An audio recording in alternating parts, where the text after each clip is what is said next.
ജാക്കി ചാൻ്റെ ഏറ്റവും പുതിയ പടം കരാട്ടെ കിഡ് ദ ലെജൻഡ്സ് കഴിഞ്ഞ വെള്ളിയാഴ്ച എങ്ങാണ്ടൊന്നുമില്ല റിലീസായത്. കാണാൻ പോകാൻ അത്ര വലിയ മൂഡൊന്നും ഉണ്ടായിരുന്നില്ല. അതുകൊണ്ടാണ് ഞാൻ ഇന്നിപ്പോൾ ചൊവ്വാഴ്ചയാണ് ഇപ്പോൾ കാണാൻ പോയത്. കണ്ടു കഴിഞ്ഞ സമയത്ത് എനിക്ക് അതിനെപ്പറ്റിയൊരു വീഡിയോ ചെയ്യണം തോന്നി. വേറൊന്നുമല്ല, കാരണം നമ്മൾ പിന്നെ ഒന്നും പ്രതീക്ഷിക്കാതെ പോയിട്ട് നമുക്ക് പാൽപ്പായസം കിട്ടിയൊരു എഫക്റ്റ് ഉണ്ടാകുമല്ലോ. അങ്ങനെ അപ്പോൾ ഈ പടത്തിൻ്റെ ഡയറക്ഷൻ നന്നായിരുന്നു, മ്യൂസിക് അടിപൊളിയായിരുന്നു, എഡിറ്റിംഗ് കൊള്ളായിരുന്നു. അങ്ങനെ ഓരോരോ മേഖലകൾ ഇങ്ങനെ എടുത്ത് കീറി മുറിച്ച് കീറി പരിശോധിക്കാനൊന്നും ഞാൻ ആളല്ല. ഞാനങ്ങനെ ചെയ്യാറുമില്ല, ചെയ്യുന്നുമില്ല.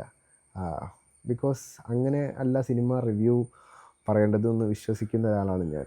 അവിടെ എന്തെങ്കിലും മേജറായിട്ടുള്ള വലിയ മിസ്റ്റേക്കൊക്കെ ഉണ്ടെന്നുണ്ടെങ്കിൽ ജസ്റ്റ് പറഞ്ഞു പോകുന്നല്ലാതെ ഓക്കെ. ഇനി നമുക്ക് പടത്തിലോട്ട് വരാം. Karate kid legends. കരാട്ടെ കിഡിൻ്റെ ആദ്യത്തെ ഫ്രാഞ്ചൈസി നമ്മളെല്ലാവരും കണ്ടതാണ്. അതിൻ്റെ രണ്ടാമത്തെ ഇൻസ്റ്റാൾമെൻറ്റ്, അതിൻ്റെ തുടർച്ചയൊന്നുമല്ല, ഇൻസ്റ്റാൾമെൻ്റ് എന്നൊന്നും പറഞ്ഞോളാം. പക്ഷേ കരാട്ടെ കിഡ് എന്നുള്ളൊരു ബ്രാൻഡ് ഉണ്ടല്ലോ. ഇതിൽ ഏറ്റവും വലിയ ഹൈലൈറ്റ് എന്താണെന്ന് വെച്ചാൽ, എനിക്ക് ഏറ്റവും വലിയ ഇത് ജാക്കി ചാനെ വീണ്ടും കാണാൻ പറ്റി.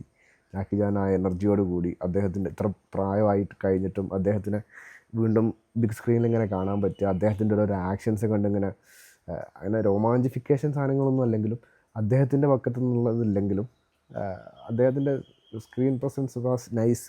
ആൻഡ് മൂപ്പരുടെ ഓരോരോ ആക്ഷൻ സീക്വൻസുകൾ അതൊക്കെ അടിപൊളിയായിരുന്നു. പുള്ളിയുടെ ഫൈറ്റും അങ്ങനത്തെ ഒന്നും അല്ല, പക്ഷേ പുള്ളിക്ക് അതിൽ നല്ല പ്രാധാന്യമുള്ള റോൾ തന്നെയാണ്. അറിയാമല്ലോ എന്തായിരിക്കും എന്നുള്ളത് നമുക്ക് ഊഹിക്കാമല്ലോ. പിന്നെ ബെൻവാങ് അതിലെ കരാട്ടെ കിഡായിട്ട് വന്നിട്ടുള്ള പയ്യൻ, എൻ്റെ പൊന്നോ, യജാതി മാരക സാധനമാണത്. പുള്ളിയുടെ ഓരോ ആക്ഷൻസും പരിപാടികളും, ആഹാ മഴ പെയ്യുന്നു. പുള്ളിയുടെ ഓരോ ആക്ഷൻസും പരിപാടികളൊക്കെ അടിപൊളിയായിരുന്നു. പിന്നെ നമുക്ക് ഓൾറെഡി എക്സ്പെക്റ്റ് ചെയ്യാവുന്ന കഥയാണ്. കാരണം കരാട്ടെ കിഡ് എന്തായിരിക്കും, എങ്ങനെ ആയിരിക്കും എന്നുള്ളതൊക്കെ നമുക്ക് അറിയാവുന്ന സാധനമാണ്. ഒരു സ്പോർട്സ് മൂവി വന്നാൽ അതെങ്ങനെയായിരിക്കും എന്നുള്ളത് നമുക്ക് ഏറെക്കുറെ എക്സ്പെക്റ്റേഷൻ ഉണ്ടാവില്ല, അതിൻ്റെ കഥ ഇങ്ങനെ ആയിരിക്കുന്നു. പക്ഷേ അതിനെ വ്യത്യസ്തമാക്കുന്നത് എന്താണ്, അതിനകത്ത് അവർ കൊടുക്കുന്ന എക്സ്ട്രാ ആഡ് ചെയ്യുന്ന ഓരോരോ എലമെൻസുകളാണ്. നമ്മൾ ബിരിയാണി കഴിക്കുമ്പോൾ തന്നെയാണ്, ബിരിയാണിയൊക്കെ എന്തായിരിക്കും എന്ന് അറിയാം, പക്ഷേ അതിൻ്റെ ടേസ്റ്റ് കൂട്ടാൻ വേണ്ടി പല ഫ്ലേവറുകൾ ചേർക്കുമല്ലോ. അതേപോലെ ഈ പടത്തിൻ്റെ അകത്ത് ചേർത്തിലുള്ള ഒട്ടുമിക്ക ഫ്ലേവറുകളും എനിക്ക് ഭയങ്കരമായിട്ട് വർക്കായി എന്നുള്ളതാണ്. കാരണം ഇതിൻ്റെ അകത്ത് മൈന്യൂട്ടായിട്ട് കൊടുക്കുന്ന ഓരോരോ സാധനങ്ങളുണ്ട്. പിന്നെ എൻഡ് ഫൈറ്റ് ആയാലും അതിൻ്റെ ഇടയിലുള്ള സാധനങ്ങളൊക്കെ ആയാലും അതിൽ ഇവർ കാണിക്കുന്ന ഓരോ ട്രിക്കുകളുണ്ട്. അതായത് എതിരാളിനെ വീഴ്ത്താൻ വേണ്ടിയിട്ട് ഇവർ കാണിക്കുന്ന ഓരോ ട്രിക്കുകളുണ്ട്. അത് അടിപൊളിയായിരുന്നു. ഞാൻ പറഞ്ഞല്ലോ, ഫാൻറ്റാസ്റ്റിക് ഡിറക്ഷനാണ്. അതുകൊണ്ടാണ് ഈ പടം ഇത്ര നന്നായതും. കാരണം എന്തായിരിക്കും ഈ പടം എന്നുള്ളത് നമുക്കൊക്കെ എക്സ്പെക്റ്റ് ചെയ്യാവുന്നൊരു സാധനമാണ്.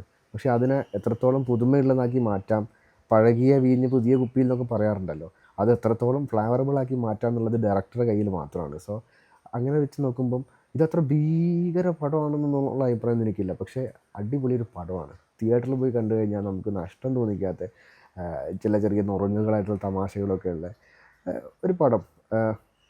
മെയിനായിട്ട് പറയുന്നത് ചൈനയിലെ ബീജിങ്ങിൽ നിന്ന് അമേരിക്കയിലേക്ക് കുടിയേറി പാർക്കുന്ന നായകനും അവിടെ അമേരിക്കയിൽ അവർക്കുണ്ടാകുന്ന പ്രോബ്ലവും പിന്നെ ഇവിടെ ബീജിങ്ങിൽ അവർക്കുണ്ടായിരുന്നൊരു പാസ്റ്റും ഇതിനൊക്കെ അവർ ഓവർകം ചെയ്യുന്നതൊക്കെ തന്നെയാണ് കഥയിലുള്ളത്. അതിൻ്റെ ഇടയിലുള്ള റിലേഷൻസിലുള്ള കോൺഫ്ലിക്റ്റുകളുണ്ട്.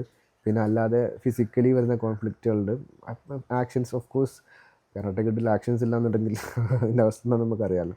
സോ അതൊക്കെ തന്നെയാണ് മെയിനായിട്ട് ഈ സിനിമ പറയുന്നത്. സോ എനിക്ക് പേഴ്സണലി ഭയങ്കരമായിട്ട് ആ പടം ഇഷ്ടപ്പെട്ടു. തിയേറ്ററിൽ കണ്ടു കഴിഞ്ഞപ്പോൾ ഇത് കാണാൻ ഇച്ചിരി ലേറ്റായി പോയല്ലോ എന്ന് തോന്നി. കാരണം മറ്റൊന്നും കൊണ്ടല്ല, പടം അത്ര ഞാൻ പറഞ്ഞല്ലോ ടോപ്പ് നോച്ചിങ് സാധനമായിട്ടൊന്നും എനിക്ക് ഫീൽ ചെയ്തില്ല. പക്ഷേ ഈ പറഞ്ഞ കുറച്ച് എലമെൻറ്റ്സ്, ജാക്കി ചാൻ, അതേപോലെ കുറച്ച് ആക്ഷൻസ്, ചൈനീസ് കുങ്ഫു, കരാട്ടെ, അങ്ങനത്തെ കുറേ സാധനങ്ങൾ നമുക്ക് ഓൺ സ്ക്രീനിൽ അടിപൊളിയായിട്ട് കാണാൻ പറ്റുക, അതൊക്കെ തന്നെയാണ് ഈ പടത്തിൻ്റെ ഒരു പോസിറ്റീവ് എന്ന് പറയുന്നത്. സോ എന്നെ പടം നിരാശപ്പെടുത്തിയിട്ടില്ല. ഈ പടത്തിൻ്റെ ഡയറക്ടർ ജൊനാഥൻ എൻവിസിൽ, പുള്ളി നല്ല വൃത്തിക്ക് തന്നെ പടം കൈകാര്യം ചെയ്ത് വെച്ചിട്ടുണ്ട്. എന്താ മറ്റേ ഭാഷയിൽ പറഞ്ഞാൽ പണി വെച്ചിട്ടുണ്ട്. സോ നിങ്ങൾക്ക് ഇൻട്രസ്റ്റ് ഉണ്ടെന്നുണ്ടെങ്കിൽ പോയി കാണാം. I recommend this film.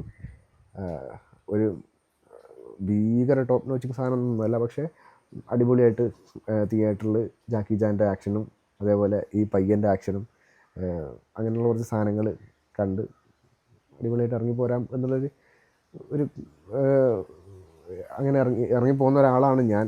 ഇപ്പോൾ എൻ്റെ ടേസ്റ്റിന് പടം ഓക്കെയാണ്. So I suggest this movie. നിങ്ങൾക്ക് സമയമുണ്ടെന്നുണ്ടെങ്കിൽ പോയി കാണാം. നിങ്ങളെ നിരാശപ്പെടുത്തില്ല എന്നുള്ളത് തന്നെയാണ് എൻ്റെ ഒരു വിശ്വാസം. ഇനി കണ്ട ആരെങ്കിലും ഉണ്ടെന്നുണ്ടെങ്കിൽ പിന്നെ നിങ്ങളുടെ ഒരു ഫീൽ എന്താണെന്നുള്ളത് ജസ്റ്റ് ഒന്ന് കമൻറ്റ് ചെയ്യുക. ബാക്കിയുള്ള ആൾക്കാർക്ക് അറിയാമല്ലോ എന്താണെന്ന്, ഇതിൻ്റെ റിവ്യൂ എന്താണെന്ന് ജസ്റ്റ് കമൻറ്റ് നോക്കി അറിയാമല്ലോ. സോ എൻ്റെ ഒരു അഭിപ്രായം മാത്രം കേട്ട് നിങ്ങൾ ആരും സിനിമയ്ക്ക് പോകില്ല എന്നുള്ള എനിക്ക് 100% ഉറപ്പുണ്ട്. സോ പോയി കണ്ടു നോക്കുക. That's all. Okay, by.